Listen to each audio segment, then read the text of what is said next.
नमस्कार साथियों, हमारे YouTube चैनल तैयारी 24x7 में आपका स्वागत है। आज का जो वीडियो है ये आधुनिक भारत से रिलेटेड वीडियो है और इस वीडियो में आप 20 महत्वपूर्ण क्वेश्चन को देखेंगे जिसमें से लगभग क्वेश्चन बहुत महत्वपूर्ण है। और यहाँ पे आप 20 क्वेश्चन जो देखेंगे वो भारत के गवर्नर जनरल का कार्यकाल चाहे उनसे जो संबंधित क्वेश्चन महत्वपूर्ण जो है उसे आप देखेंगे। इसका एक पार्ट और आएगा। पहले पार्ट में मैं 20 क्वेश्चन को शामिल किया हूं, तो वीडियो के अंत तक बने रहिए, आपके लिए बहुत हेल्पफुल होने वाला है। तो चलते हैं आज की सेशन की शुरुआत करते हुए अपने पहले क्वेश्चन की ओर। आज का जो हमारा पहला क्वेश्चन है वो है, भारत में ब्रिटिश साम्राज्य का संस्थापक किसे माना जाता है? ऑप्शन ए है लॉर्ड कॉर्नवालिस, ऑप्शन बी है रॉबर्ट क्लाइव, ऑप्शन सी है लॉर्ड मेयो और ऑप्शन डी है वॉरेन हेस्टिंग्स। तो भारत में ब्रिटिश साम्राज्य का जो संस्थापक माना जाता है वो रॉबर्ट क्लाइव को माना जाता है। रॉबर्ट क्लाइव को क्यों माना जाता है? तो जैसे ही रॉबर्ट क्लाइव ने 23 जून 1757 को इन्होंने क्या किया था, पलासी के युद्ध में सिराजुद्दौला को जैसे ही हराया, समझिए तो बंगाल के क्षेत्र में ब्रिटिश साम्राज्य की नींव यहीं से डल गई थी। तो इसीलिए इसे जो है ना ब्रिटिश साम्राज्य का संस्थापक रॉबर्ट क्लाइव को कहा जाता है।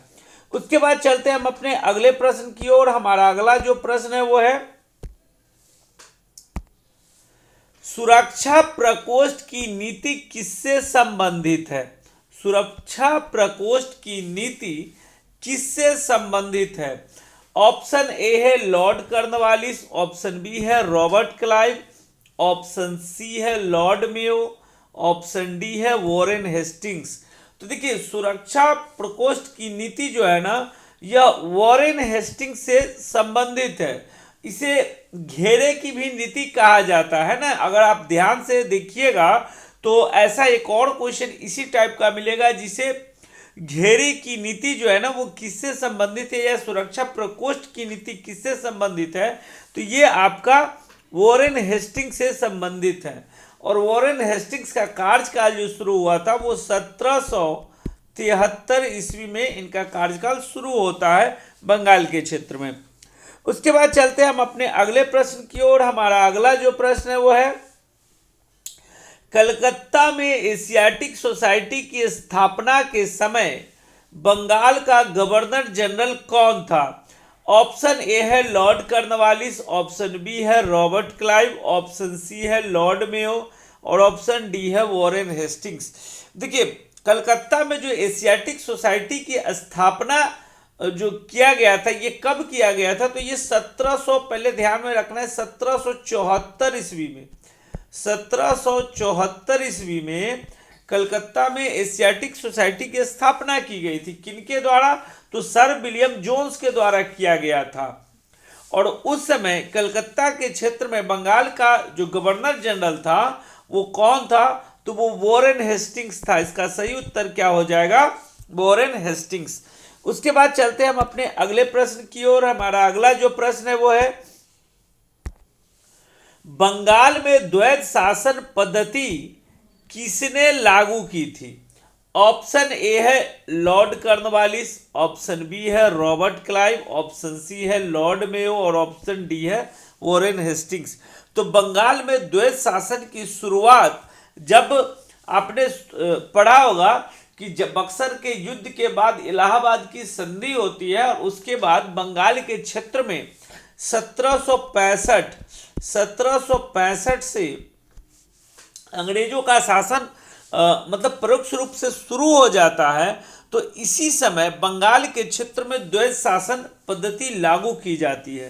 तो ये किया जाता है रॉबर्ट क्लाइव के द्वारा। किसके द्वारा? तो बंगाल में द्वैध शासन पद्धति जो है ना वो लागू की जाती है रॉबर्ट क्लाइव के द्वारा। इसका सही उत्तर रॉबर्ट क्लाइव होगा। और कब? तो 1765, याद रखना है।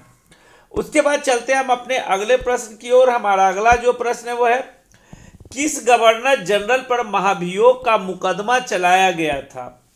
ऑप्शन ए है लॉर्ड कॉर्नवालिस, ऑप्शन बी है रॉबर्ट क्लाइव, ऑप्शन सी है लॉर्ड मेयो और ऑप्शन डी है वॉरेन हेस्टिंग्स, है ना। तो उसके बाद जो मुकदमा चलाया गया था किस गवर्नर जनरल पर, तो ये वॉरेन हेस्टिंग्स पर मुकदमा चलाया गया था, लंदन में चला था और ये 1788 ईस्वी से लेकर इन पर मुकदमा चला था 1795 तक, याद रहे कब, 1795 ईस्वी तक, और बाद में इन्हें बरी कर दिया गया था।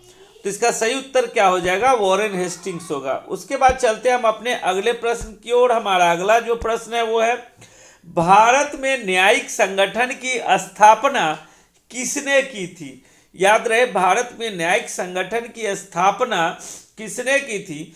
ऑप्शन ए है लॉर्ड कॉर्नवालिस, ऑप्शन बी है रॉबर्ट क्लाइव, ऑप्शन सी है लॉर्ड मेयो और ऑप्शन डी है लॉर्ड वेलेस्ली। तो भारत में न्यायिक संगठन की स्थापना जो है ना वो लॉर्ड कॉर्नवालिस के द्वारा किया गया था। इसे लॉर्ड कॉर्नवालिस को ही भारत में न्यायिक संगठन की स्थापना करने का श्रेय दिया जाता है, जबकि जिला स्तर पर जो है ना वो छोटे मोटे क्षेत्र में वॉरेन हेस्टिंग्स के द्वारा इनसे पहले इनकी शुरुआत की जा चुकी थी। लेकिन अगर कहा जाए तो न्यायिक संगठन की स्थापना जो है ना इसका जो मुख्य रूप से जो श्रेय दिया जाता है वो लॉर्ड कॉर्नवालिस को दिया जाता है। उसके बाद चलते हैं हम अपने अगले प्रश्न की ओर। हमारा अगला जो प्रश्न है वो है, सहायक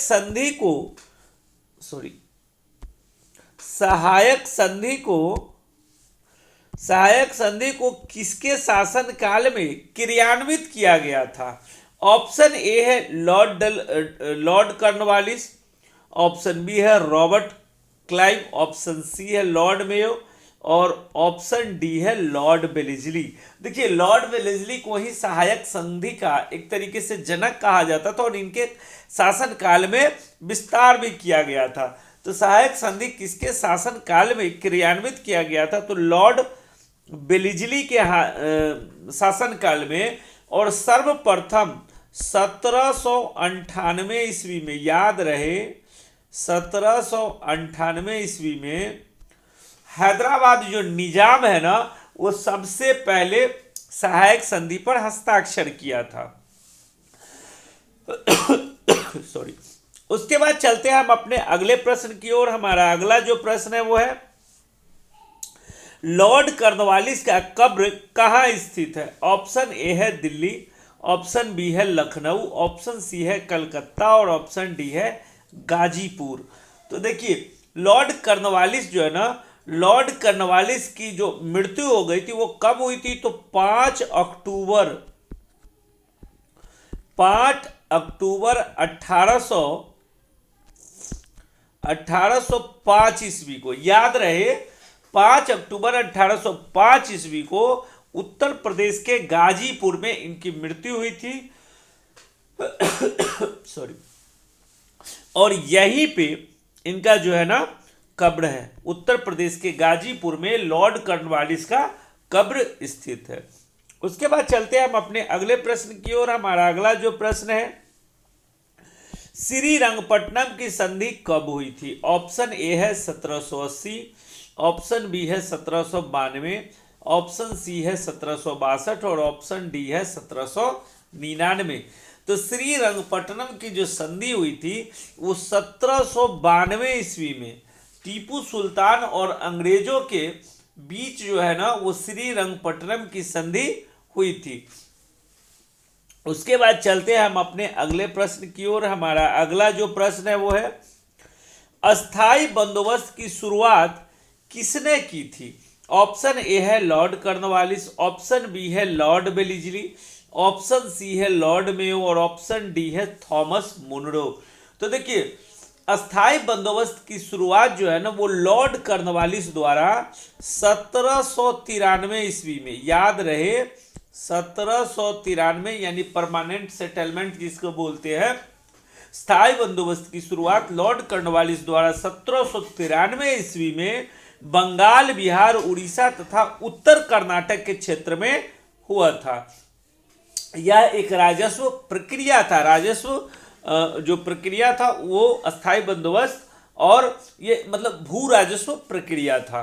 उसके बाद चलते हैं हम अपने अगले प्रश्न की ओर। हमारा अगला जो प्रश्न है, सिक्किम का भारत में विलय किसने किया था? देखिए, सिक्किम का ये मत समझिएगा सिक्किम जो भारत का जो अंग बना था 1975 में, वो नहीं, उससे पहले जो गवर्नर जनरल थे, कौन से ऐसे गवर्नर जनरल थे जो सिक्किम को भारत में मिलाया था? तो ये मिलाया था लॉर्ड डलहौजी ने। याद रहे, लॉर्ड डलहौजी ने सर्वप्रथम क्या किया था? सिक्किम को भारत में मिलाया था। उसके बाद चलते हैं हम अपने अगले प्रश्न की ओर। हमारा अगला प्रश्न है, रैयतवाड़ी व्यवस्था की शुरुआत किसने की थी? ऑप्शन ए है लॉर्ड कॉर्नवालिस, ऑप्शन बी है लॉर्ड वेलेस्ली, ऑप्शन सी है लॉर्ड मेयो और ऑप्शन डी है थॉमस मुनरो। तो रैयतवाड़ी व्यवस्था की शुरुआत जो है ना वो 1820 ईस्वी में, कब? 1820 ईस्वी में थॉमस मुनरो द्वारा जो है ना वो मद्रास प्रेसिडेंसी में, यानी मद्रास वाले क्षेत्र में रैयतवाड़ी व्यवस्था की शुरुआत जो है ना वो की गई थी। अगर कहा जाए तो ये लगभग भारत के 51% क्षेत्रों में है ना, 51% भूभाग पर रैयतवाड़ी व्यवस्था जो ना वो चल रही थी। उसके बाद चलते हैं हम अपने अगले प्रश्न की ओर। हमारा अगला प्रश्न है, भारत के प्रथम गवर्नर जनरल कौन बने थे? भारत के प्रथम गवर्नर जनरल कौन बने थे? ऑप्शन ए है लॉर्ड कॉर्नवालिस, ऑप्शन बी है लॉर्ड वेलेस्ली, ऑप्शन सी है लॉर्ड कैनिंग और ऑप्शन डी है लॉर्ड विलियम बेंटिंग। तो भारत का प्रथम गवर्नर जनरल जो है ना वो लॉर्ड विलियम बेंटिंग बना था। और ये लॉर्ड विलियम बेंटिंग बंगाल के भी, जिसे पहले क्या होता था कि 3 प्रेसिडेंसी हुआ करती थी, तो 1773 में सर्वप्रथम बंगाल का गवर्नर जनरल बना था। और उसके बाद ये जो है ना 1828 ईस्वी में सर्वप्रथम भारत का गवर्नर जनरल बना था, है ना।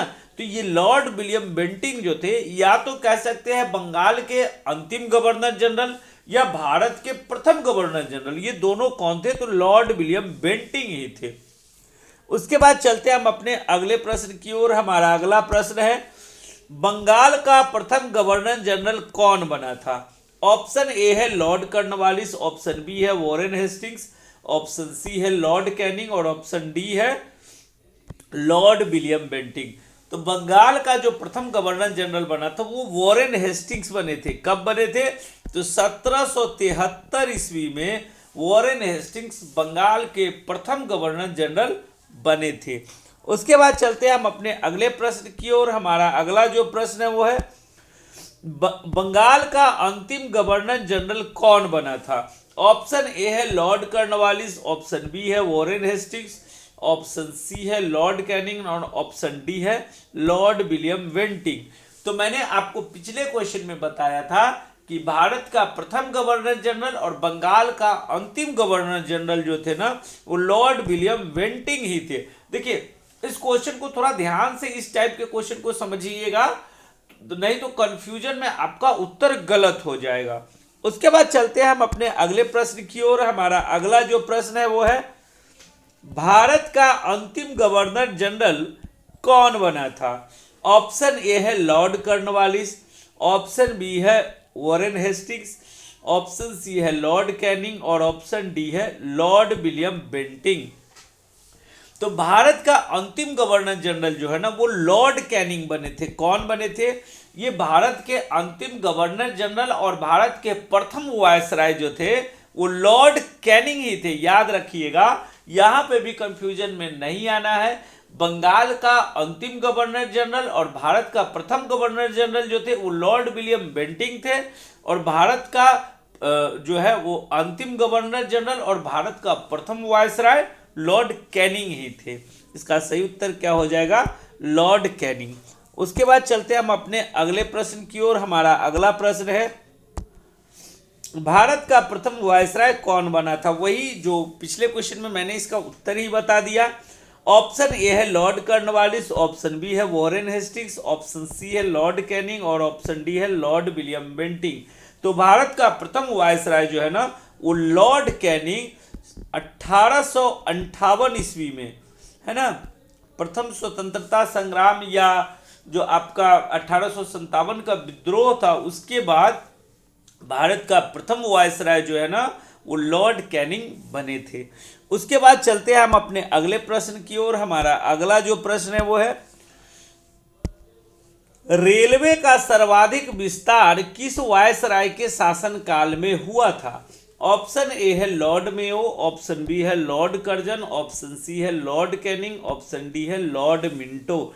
तो देखिए भारत में रेलवे की शुरुआत लॉर्ड डलहौजी के शासनकाल में 1853 में हुई थी, लेकिन रेलवे का सर्वाधिक विस्तार जो है ना वो लॉर्ड कर्जन के शासनकाल में कब 1900 में, याद रहे 1900 ईस्वी में लॉर्ड कर्जन के शासनकाल में सबसे ज्यादा रेलवे का विस्तार हुआ था।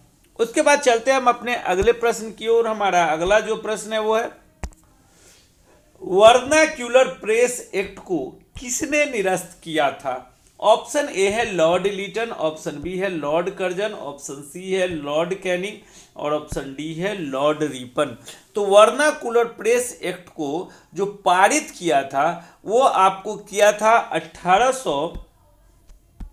1878 ईस्वी में। 1878 ईस्वी में लॉर्ड लीटन ने पारित किया था, याद रखिएगा। और इसे 1881 ईस्वी में 1881 ईस्वी में इसे लॉर्ड रिपन ने क्या किया था, वर्नाक्यूलर प्रेस एक्ट को निरस्त किया था। तो ये भी क्वेश्चन पूछा जाता है कि वर्नाकुलर प्रेस एक्ट कब पारित हुआ था या वर्नाकुलर प्रेस एक्ट किसके शासनकाल में पास हुआ था, पहला चीज। दूसरा चीज वर्नाकुलर प्रेस एक्ट को किसने निरस्त किया था, तो लॉर्ड रिपन ने 1881 ईस्वी में इसे निरस्त किया था। चलते हैं हम अपने आज के अंतिम प्रश्न की ओर। हमारा आज का जो अंतिम प्रश्न है इल्वर्ट बिल किसके शासनकाल में प्रस्तुत किया गया था। ऑप्शन ए है लॉर्ड लीटन, ऑप्शन बी है लॉर्ड कर्जन, ऑप्शन सी है लॉर्ड कैनिंग और ऑप्शन डी है लॉर्ड रिपन। तो इल्वर्ट बिल जो है ना वो 1883 ईस्वी में, याद रहे कब, तो 1883 ईस्वी में इल्वर्ट बिल जो है ना वो लॉर्ड रिपन के शासनकाल में क्या हुआ था, पारित हुआ था। इसे याद रखिएगा, लॉर्ड रिपन के शासनकाल में इल्वर्ट बिल जो है ना वो पारित हुआ था। तो ये था हमारा आज का 20 क्वेश्चन। 20 के 20 क्वेश्चन बहुत महत्वपूर्ण है और इसका एक जो है ना एक सीरीज और आएगा जिसमें से बहुत सारे क्वेश्चन को मैं इंपॉर्टेंट क्वेश्चन को शामिल करूंगा। और उसके बाद देखिए कि जो भी वायसराय या गवर्नर जनरल से आपके क्वेश्चन छूटते हैं कि नहीं। तो वीडियो के अंत तक बने रहने के लिए धन्यवाद। और साथ साथ आपसे रिक्वेस्ट है वीडियो पसंद आए तो हमारे YouTube चैनल को सब्सक्राइब करना ना भूलें। साथ ही साथ दोस्तों में लिंक को जरूर शेयर करें जिससे ज़्यादा से ज़्यादा लोग इसका लाभ उठा सके। तब तक के लिए स्वस्थ रहिए, मस्त रहिए, पढ़ते रहिए। जय हिंद, जय भारत।